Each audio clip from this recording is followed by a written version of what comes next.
Africa. Welcome to Africa Good Morning, the news and current affairs show, bringing you everything you need to know happening on the African continent and beyond. As usual, you're joined by Ashwin Bedi and Aina Raiza Kweyo, and it is the first of the month. Happy New Month, everyone. Today is Car Insurance Day. I'm here to prove to you that if you take a little time out once a year to look at your policy, you can happily forget about it the rest of the year. Do you have a car? I don't have a car. I have a car manifested. Here is more on Car Insurance Day.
Happy Tuesday, and I hope that you're choosing yourself and everything that you love.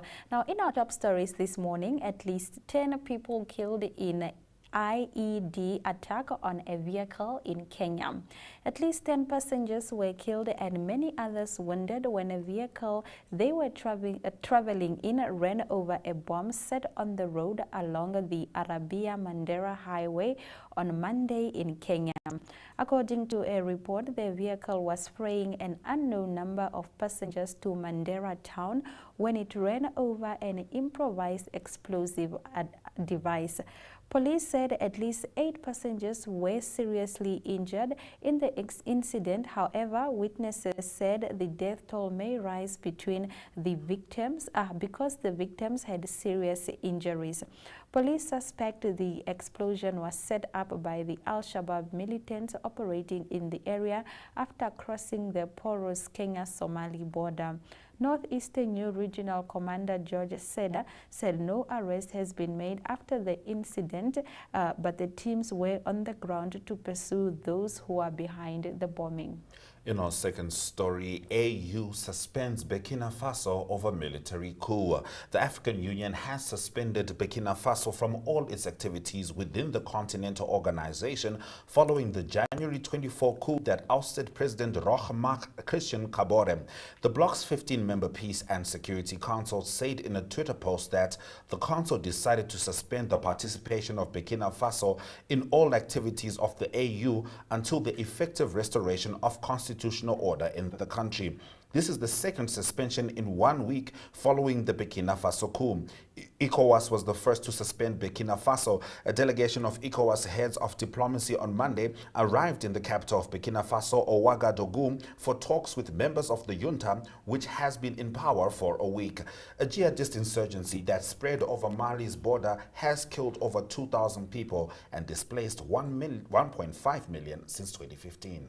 A deadly mining accident sparks a push to reform local industry.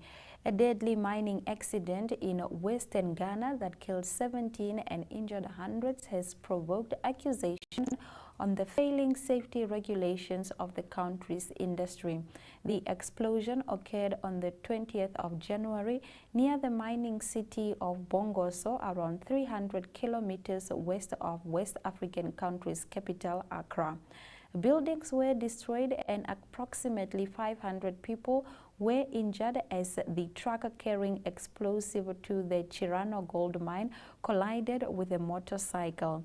According to local news sites, 4 victims remain in critical condition. The National Disaster Management Organization said 500 buildings had been destroyed. The Ministry of Land and Natural Resources, through the Inspectorate Division of the Minerals Commission, has begun investigating circumstances leading to the accident. The Commission has regimented guidelines regarding explosive and health safety measures taken to safeguard both workers and the public.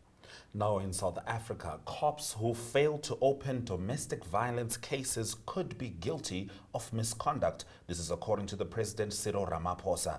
President Cyril Ramaphosa has revealed that police officers who fail to open domestic violence cases can now be charged with misconduct. Ramaphosa signed off the Criminal Law Amendment Bill, the Criminal and Related Matters Amendment Bill, and the Domestic Violence Amendment Bill. In response to the suffering that women and children are subjected to, we have passed laws designed to protect them, Ramaphosa said. The Criminal Law, Sexual Offences and Related Matters Amendment Act Amendment Bill expands the scope of the National Register for Sex Offenders. It also regulates the reporting duty of people who are aware that sexual offences have been committed against vulnerable people. The Domestic Violence Amendment Bill introduces a number of support, such as online applications for a protection order against acts of domestic violence, and obligates state departments to provide services to victims of domestic violence. In addition, all adults who know or suspect that domestic violence is being perpetrated against a child, a person with a mental disability, or an elderly person are obliged to report such acts to a social worker or to the police. Failure to do so is a criminal offense. Tragic Olembe Stadium to resume hosting AFCON matches. The African Soccer Confederation lifted a temporary suspension on games at the main stadium at the African Cup of Nations tournament on Sunday, and it will allow the stadium to host a semi-final and the Feb 6 final after a crash that left 8 fans dead and 38 injured, 7 of them seriously.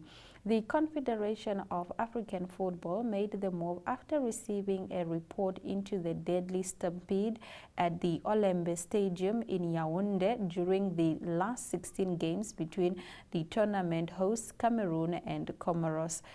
CAF did not give any detail on the report, its findings, or its recommendation, but it said that it was satisfied by the additional security that had been put in place at the Africa Cup Games this week since the Olembe Stadium tragedy. It means that the semi-finals between Mohamed Salah's Egypt and Cameroon will go on ahead at the Olembe Stadium on Thursday, and the stadium, which cost Cameroon more than 300 million to build for the Africa Cup, will be able to hold the final. In our next story, Sudanese protesters block border road with Egypt. Fresh protests erupted in Sudan on Sunday to demand full civilian rule, with protesters blocking the mainland road with Egypt. According to a report from Anadolu Agency, protesters in the northern state blocked the Sherien al-Shimal road between Sudan and Egypt in protest of what they call the Egyptian government's support for the military takeover in Sudan. We will fully block the roads between the two countries and stop the Sudanese exports to Egypt, the resistance committees which led protests against former President Omar al-Bashir said in a statement. Roads will be shut from both River Nile State and Northern State, including the roads linking Port Sudan with Khartoum to the south and with Egypt in the north, the statement added. Men, women and children risk their lives in the middle of Ouagadougou. In the middle of Burkina Faso's capital, Ouagadougou, men, women and children are busy working in an open-air granite mine. The rock is extracted from the bottom of the mine, carried to the top and then crushed before being sold. The mine has no owner. It doesn't belong to anyone. You can't say that this land belongs to someone. Now people are here to work, but inside, down there, everyone has their own little corner to do their work. People remove the big blocks, take them out of the hole and break them to be able to resell them, said granite seller Marshall Koala. The work is hard and the pay is often not enough to feed a family, as explained by granite breaker Abarat Nikima. The accidents and injuries are also a common occurrence. There are a lot of accidents and the slope is also slippery. People get hurt a lot, said another granite breaker. Botswana seeks to fast-track worst piece of legislation targeting media and civil society. The Botswana government is seeking to fast-track the Criminal Procedure and Evidence Bill, a piece of legislation that journalists say will stifle freedom of the press, trade unions and civil society. If passed into law, its main aims will be the interception of communication and forced disclosure of information to state intelligence and law enforcement agencies. In a joint statement, the Media Institute of Southern Africa, Press Council of Botswana and Botswana Editors Forum said the government was being dishonest and disingenuous. They said their main worry was that the bill will be passed without public scrutiny and input. As the media, we are very worried about the direct implications of this law on the work of journalists, trade unionists, and other social activists. The law jeopardizes freedom of expression and makes the media especially vulnerable. We wish to highlight the point that Botswana does not have a freedom of information law. And even without the current bill, that alone is a bad situation, they said. NAF has 38 new aircrafts to tackle insecurity, Air Chief Force said. The Chief of Air Staff, the Marshal Oluwadayo Amoa, said the Nigerian Air Force now has a total of 38 new aircrafts inducted into its inventory. According to him, at least the latest edition of the fleet included the 12 A-29 Super Tucano aircraft recently acquired by the government. Amao said while the aircraft has been deployed to tackle insecurity in some parts of the country, the others were being used to upscale its pilots' training. He disclosed this in the latest edition of Airmen, a magazine of the Nigerian Air Force. Amao said prior to the coming on board of the President General Muhammad Buhari, the led administration in 2015, the NAF was in a pitiable state owing to neglect, as most of its platforms were grounded in the state.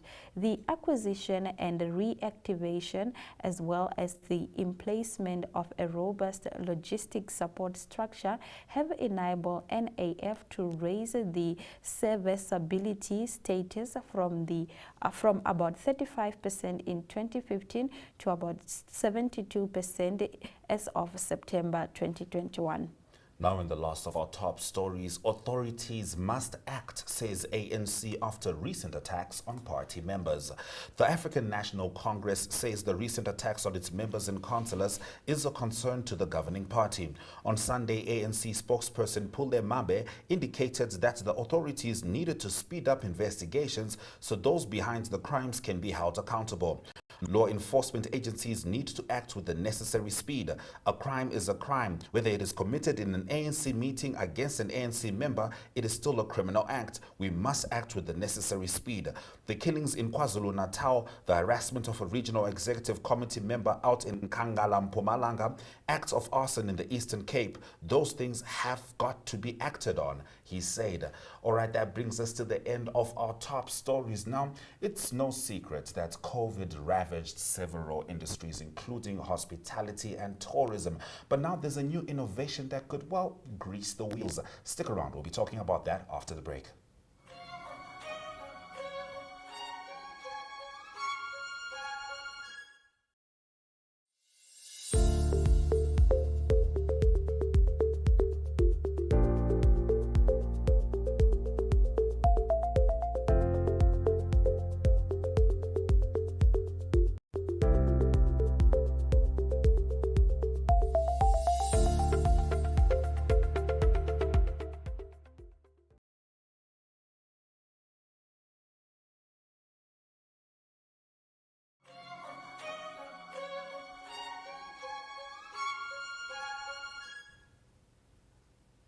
Welcome back to Africa. Good morning.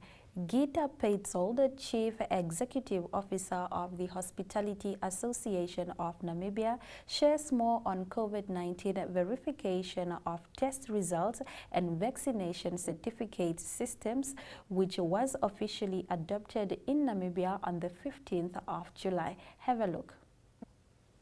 Namibia adopted the use of the African Union and Africa Centers for Disease Control and Prevention's trusted travel system for the verification of COVID-19 test results and vaccination certificates. Gita Peitzel, the Chief Executive Officer of the Hospitality Association of Namibia, shares more on the system, which was officially put into use in Namibia on 15 January. Good morning, Gita. How are you? Good morning. Very well, yourself. It's good to have you here. Thank All you. right, so what is the trusted travel system and what's its main aim?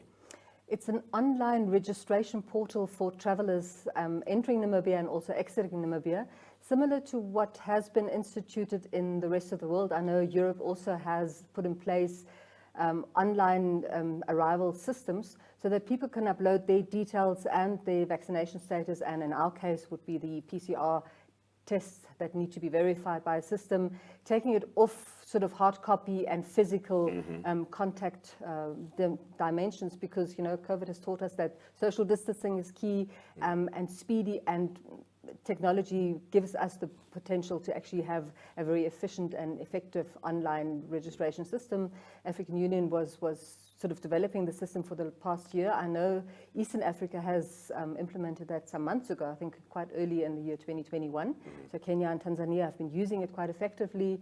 Namibia was going to put it into place already in November, but then there were some teething problems. Obviously, technology needs to be understood and studied. Yes. So we had a good 6 weeks now of testing the system.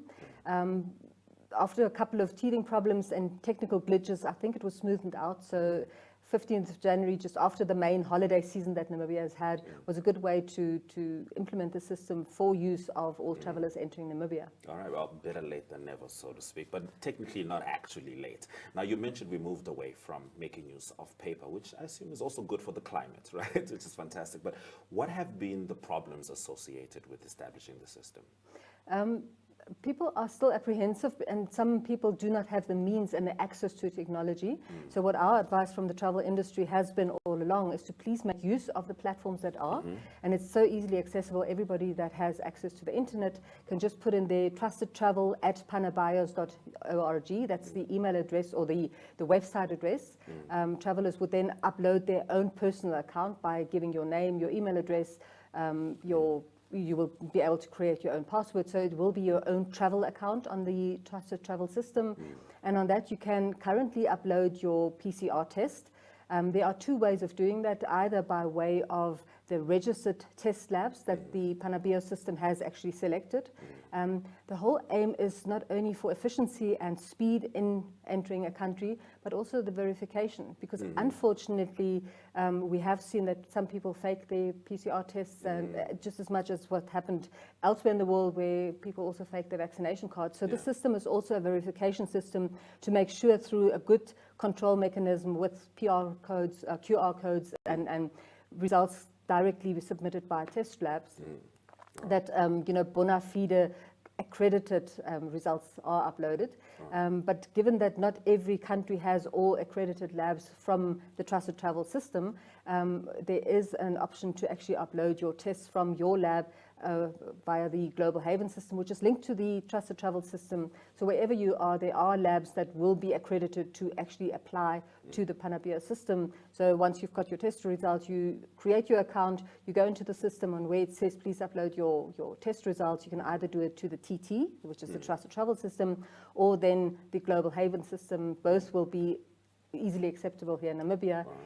The catch has been, and I've just spoken to some of our colleagues that are very close to our land borders, especially down to South Africa, Noord-Oever and Adriamsvlei, that sometimes we do have technical glitches, sometimes the scanners don't work. We've got power outages now that the rains have come. So sometimes the border officials won't be able to scan your QR code. And that's why it's still advisable to have your hard copy print of your test result, Yes. just to be double sure. All right. But you have to also show that you have registered on the Trusted Travel System All right. for ease of reference. All right, now it sounds very efficient, and naturally there's a lot of focus on the implementation of such a system, but on the other end of it is how it is received. So what has been the general response, especially, from tourists with regards to the implementation of the system? Well, I know initially in November when we first introduced it, and there have been a series of training sessions for all the travel industry, airlines, travel agents, tour operators, because what was important and what we seem to have forgotten right in the beginning was that it's not so much the Namibians that need to be informed, but our travelers who come to Namibia, they need to be informed of what Namibia has put in place. So a lot of information sharing has gone out to the international travel trade. And yes, in the beginning there was some apprehension because everything new is always seen as an obstacle or a blockage. But once the people started using the system, they actually saw how easy it is. And it's not as though it's only Namibia or only Africa to do this. Yes. Other countries and other continents have similar online portal registration forms and portals. So, and the efficiency of the system has been proven. It does work. You can upload your test results. We have noticed that in the trial period, not everybody was as receptive and as ready to use it, both from the travelers and also from our entry points. But it is, all new introductions come with teething problems and technical glitches. But I think we have gone to the extent where, provided that people all have used both systems, they have uploaded themselves on the electronic system and also carry their hard copies for the next couple of weeks or months. I think that's the way to go. And Namibia has moved forward. I know we have advanced also for the use of our passports to be digitized and electronic online check-ins. The Ministry of Home Affairs has advanced to such an extent that our ministry is now able to give monthly reports of arrivals. All So right. Namibia has moved quite far ahead in terms of the technology for registering tourism and tourism arrivals, and this system is just doubling up on the efforts that have been made. More or less greasing the wheels, so to Exactly. speak. All right. Thank you very much, Gita, for joining us and disseminating that important information. Of course, the elephant in the room remains getting vaccinated, because that's how we're going to get more people to come down to Namibia. Exactly, and one thing that we did say from tourism is that at the end, the key to free travel will be your vaccination card. All right. And I've just been told by some of the travel agents that in the long run, you would always also be able to upload your vaccination card or All certificate right. onto that Panabio Yeah. system. Ministry of Health is working on digitizing our vaccination cards. Okay. So very soon we'll be able to do that as well. So vaccinations and tests at the moment, hopefully in the near future, only vaccinations will count. Fingers crossed. Thank you very much, Gita, for joining us. My This pleasure. is still Africa. Good morning. We were just talking to Gita Peitzold, who is the Chief Executive Officer of the Hospitality Association of Namibia. And we were talking about the trusted travel system, which hopefully will expedite our recovery in the hospitality industry, tourism, and beyond. This is Africa. Good morning, keeping you informed.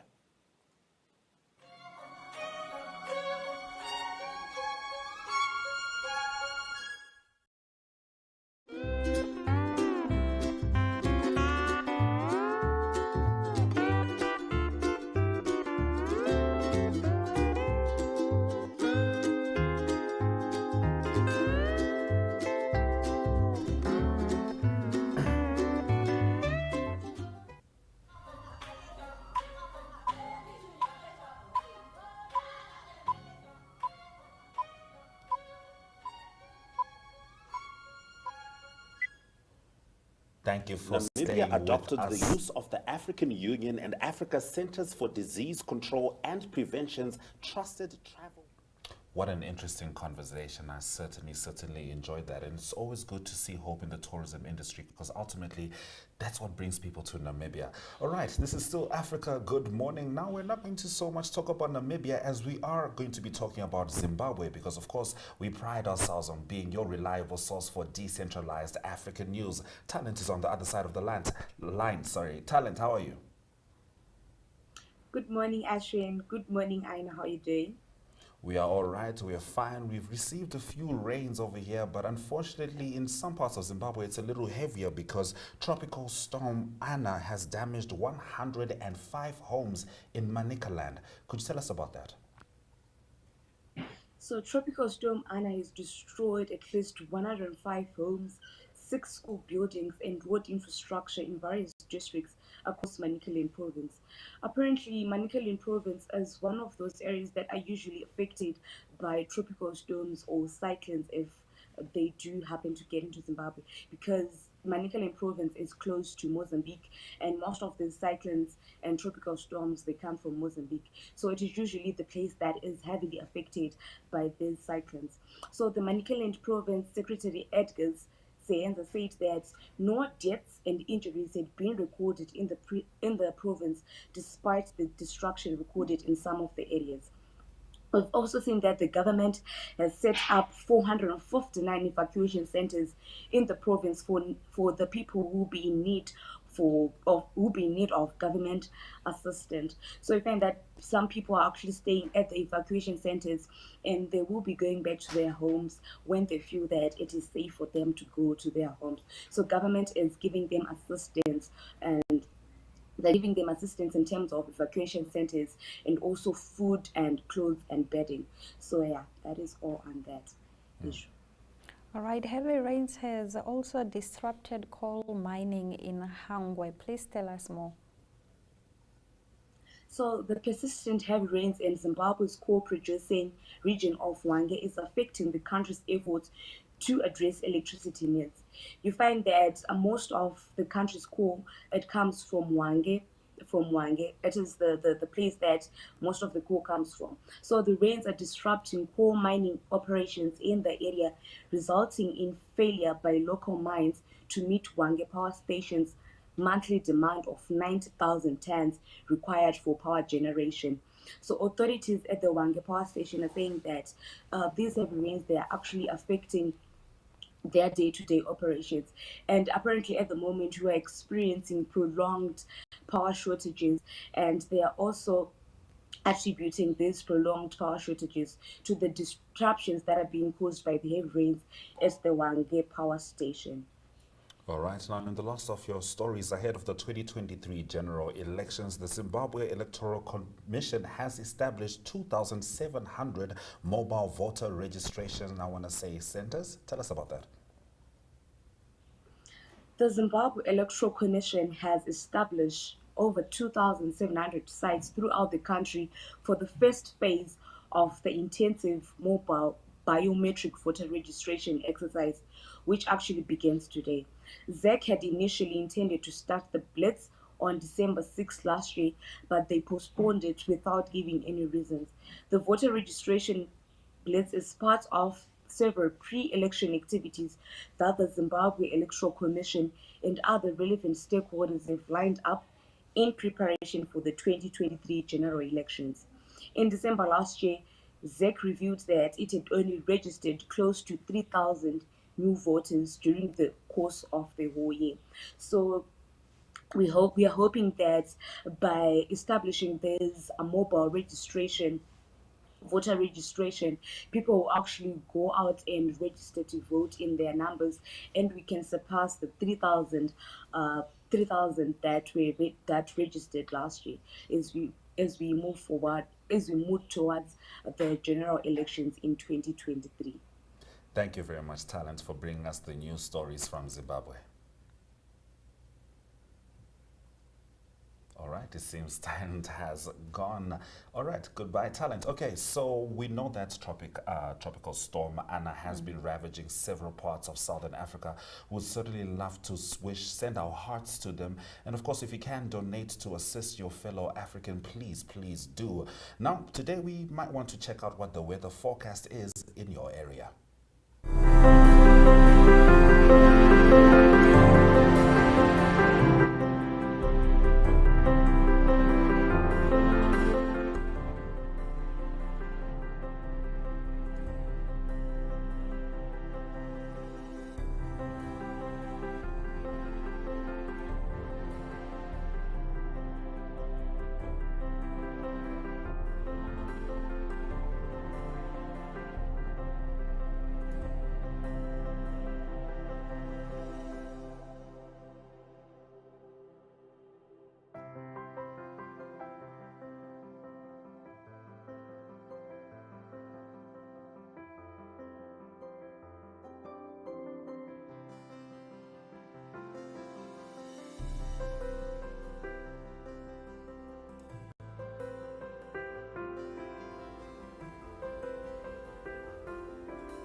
Welcome back to Africa. Good morning. The Indian High Commission celebrated its 73rd Republican Day, showcasing its rich traditions and Indian textiles and costumes. Here's more on that. For the evening is Honorable Janali Matundu, the Deputy Minister of International Relations and Cooperation of Namibia. We really appreciate your presence, Madam. To begin with, may I request our Chief Guest, High Commissioner of India, to come on this stage so that we can proceed with the formal function. Namibia has stood the test of these difficult times. As His Excellency President Hage Geingob, while addressing the issues of vaccine and travel apartheid, said aptly, we are friends in need indeed. Even during travel disruptions, regular exchange of students and interaction between technical personnel in critical areas such as forensic sciences continued both virtually and physically. We are delighted that a growing number of Namibian students are opting for studying in India. We are also having regular virtual B2B meetings that have seen participation of hundreds of entrepreneurs from both sides. We recently had a large business delegation from India-Namibia Trade Forum to explore trade and investment opportunities. They had excellent support from NIPDD, for which I thank CEO Madam, who is with us today. You also see these beautiful Mahindra vehicles and tractors outside, and I think to the farmers who are with us today, convenience. It was 72 years ago on January 26, 1950, that we, the people of India, gave to ourselves our constitution. Our constitution is an inspired vision of what India has always stood for: freedom, democracy, pluralism, and inclusiveness. A respect for diversity and syncretic culture that we fondly call our Ganga Jamuni Kaveri Tehzeeb. Our joy this year is manifold because we are also celebrating 75 years of our freedom. The recent past has been very difficult for all of us, as individuals, as societies, and as nations due to this pandemic. Perhaps none of us has remained unaffected by it.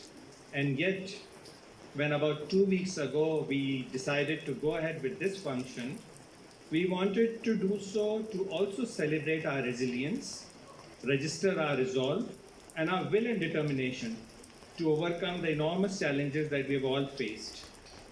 We would like to congratulate Namibia for its actions and steady strides made in our collective fight against the pandemic. For India, I'm also very happy to note that we have administered more than 1.65 billion vaccine doses as of now, administering up to 25 million doses in a day, and have achieved more than 75% full vaccination for adults.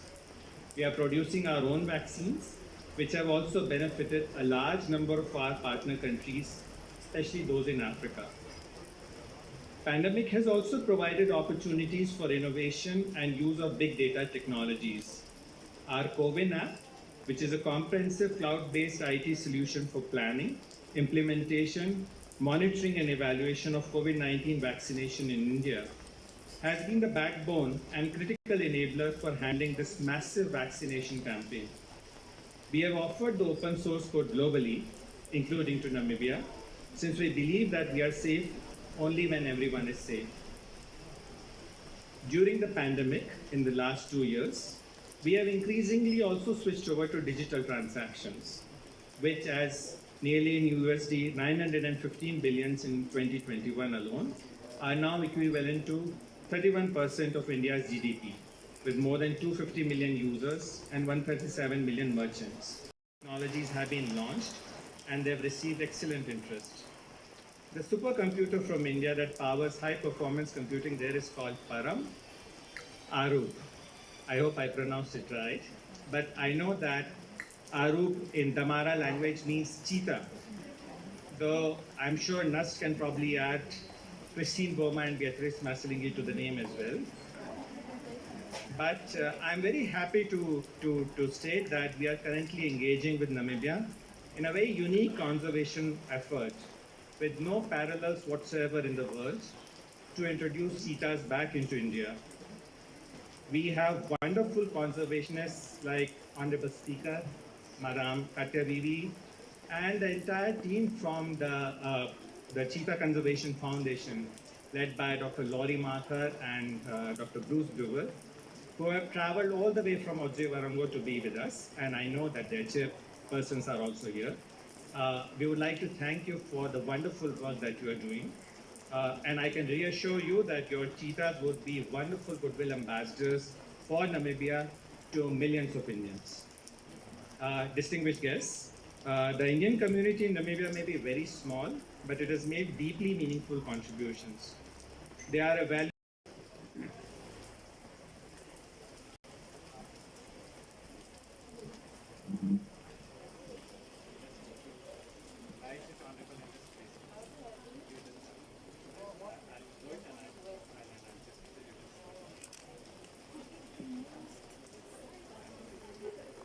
You can take your seats as well, honorables.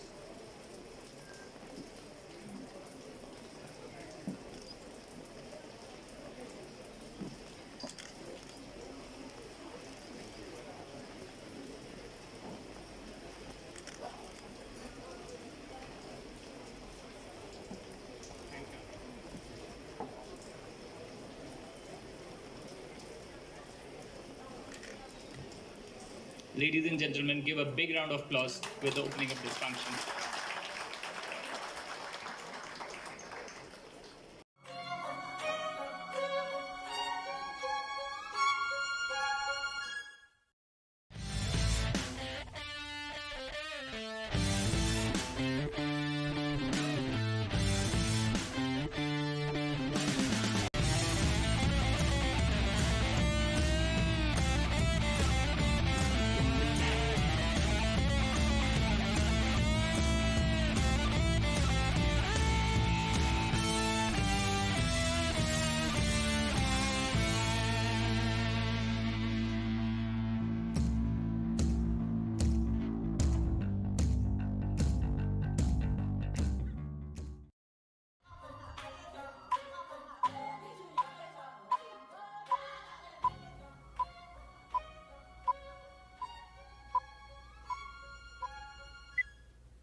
Thank you for staying with Africa Good Morning. It's time for us to get into your economic news stories. And we start off in Zimbabwe as Zimbabwe dollar's second death seen only as a matter of time.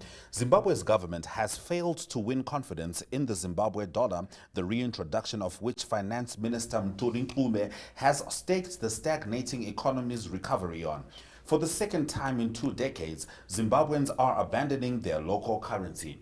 Between 2009 and 2019, Zimbabwe's economy was dollarized after hyperinflation led the government to print trillion Zimbabwe dollar notes before abandoning its currency, leaving the country's name synonymous with economic malfunction.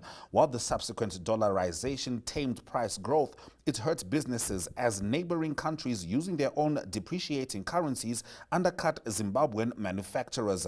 Reserve Bank of Zimbabwe Governor John Mangudya said government policy is to stick with the use of the Zimbabwean dollar.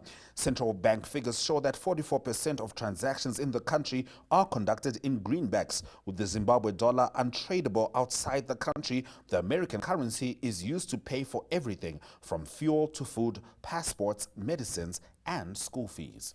Government hold the eviction of shelters from land bought by investors. The government has halted the eviction of shelters in Luishwini farm block in Lufamanya district on the Copperbelt province until investigations are concluded on how commercial farmers were given the piece of land.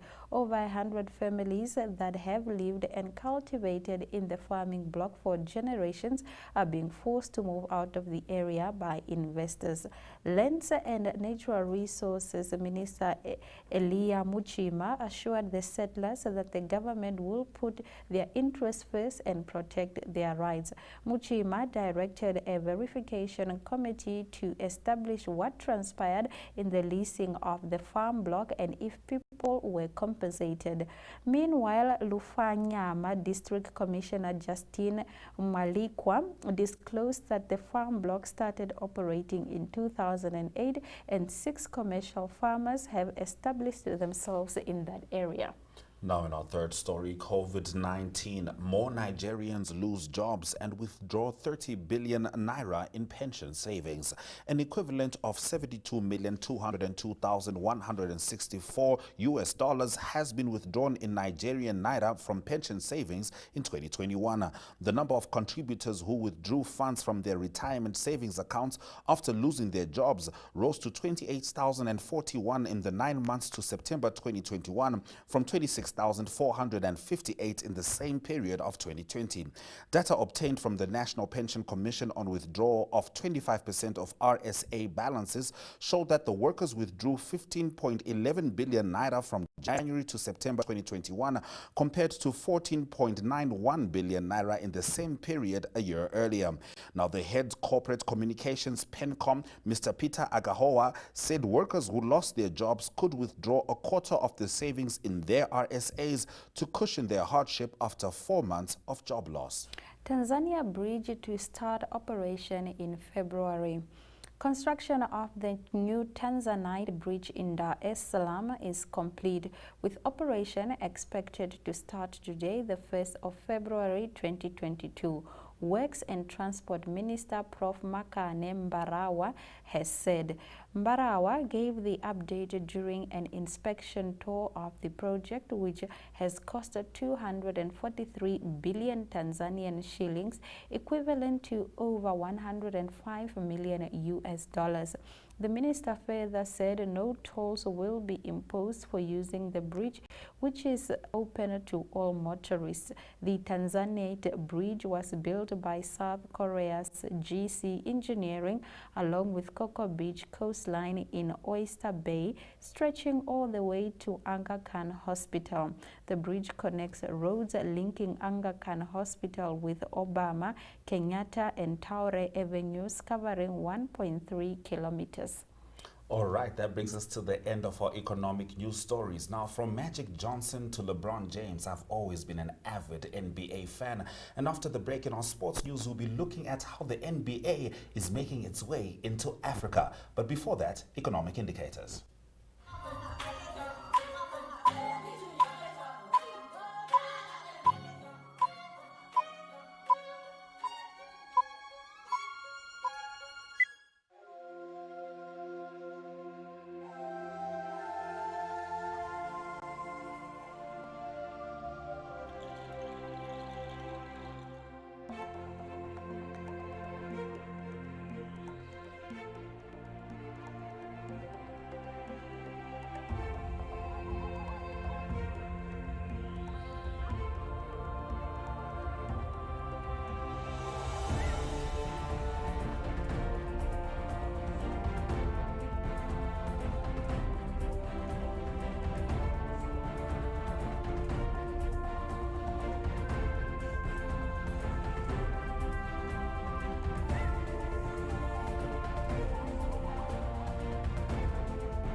Thank you for staying with Africa. Good morning. We start off your sports news with some basketball. NBA to target African smartphone owners as Obama and others become investors. The National Basketball Association's plan to tap African fans and new players in the world's most youthful continent spurred billionaire Prem Watsa-backed private equity firm to invest in the franchise at a valuation of $1 billion. Helios Fairfax Partners took a small stake in the U.S. sports African entity last year. At first glance, a curious choice for a firm that was broadly focused on telecoms through Helios Towers or petrol stations via Vivo Energy. Now, the growth on the continent of smartphone use and affordable high-speed internet is also key to spreading the game. This is according to Lawane. Helios is the largest investor in the project outside the NBA itself. The NBA will spend some of the cash raised from the venture to build infrastructure such as offices, courts, and stadium in Africa. Now, he has also been joined by some notable names, including former President of the United States of America, President Barack Obama, whose father was Kenyan, and Forrest Whitaker, who won an Oscar for playing Ugandan dictator Idi Amin in the 2006 movie The Last King of Scotland. Quadri I top 10 spot after record ITTF ranking.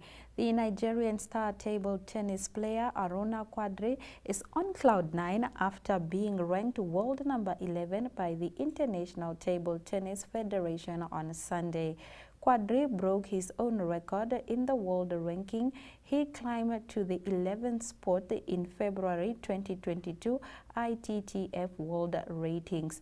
After his quarter-final finish at the 2021 World Championships in Houston, United States, Quadri rose to 14th in the world ranking to become the first African in history to attain that height. The former African champion raised the bar for African players with the new ranking as the first athlete from the continent to hit the 11th spot in the world ranking. According to the new rating, Quadri's feat was made possible following his exploits in 2021 as the latest ranking made use of the last year's performances. Congratulations to you, Quadri. We're looking forward to you shedding off the other one from that 11 when you eventually become world number 1. Now, in our next story, Pirates young star attracts PSL interest. And Orlando Pirates young star has attracted interest from the DStv Premiership as clubs are making final tweaks to their squads for the second half of the season. Having already signed the likes of Zambian international midfielder Roderick Kabwe and his countryman Justin Shonga, among others, in this transfer window, Sekhukhune United have their sights on South African Pirates young striker Katlego Twinyane to possibly add to the team. Twinyane previously played for Babina Noko during the team's impressive Glad Africa Championship campaign of last season, and he was one of the top performers for the team. At the Buccaneers, however, the 22-year-old has been playing for the DStv Diski Challenge team. Twinyane is a product of Pirates development and is regarded as one of Mzansi's top young talents who has been earmarked for the future. Canada stuns U.S. to close in on the World Cup berth. Canada took a giant step towards their first World Cup qualification in 36 years on Sunday after scoring a 2-0 victory over arch rivals, the United States, in the CONCACAF qualifiers. The cycle-laring goal after just 7 minutes and an injury time effort from Sam Adukerbe secured all 3 points for the Canadians at the frigid Tim Hortons Field in Hamilton to extend the home side lead at the top of the CONCACAF standings. The unbeaten Canadians now have 22 points from 4 games with 4 fixtures remaining, pulling 4 points clear from the U.S., who are second with 18 points. Canada have emerged as the surprise package from the Central America, North America, and the Caribbean qualifying region, and now are firmly on course for only their second trip to the World Cup after reaching the Mexico finals in 1986. That brings us to the end of our sports stories. We'll be back with your highlights after the break.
Every weekday from 7 a.m., Africa Good Morning streams live, bringing you Africa-focused news sprinkled with some, international stories.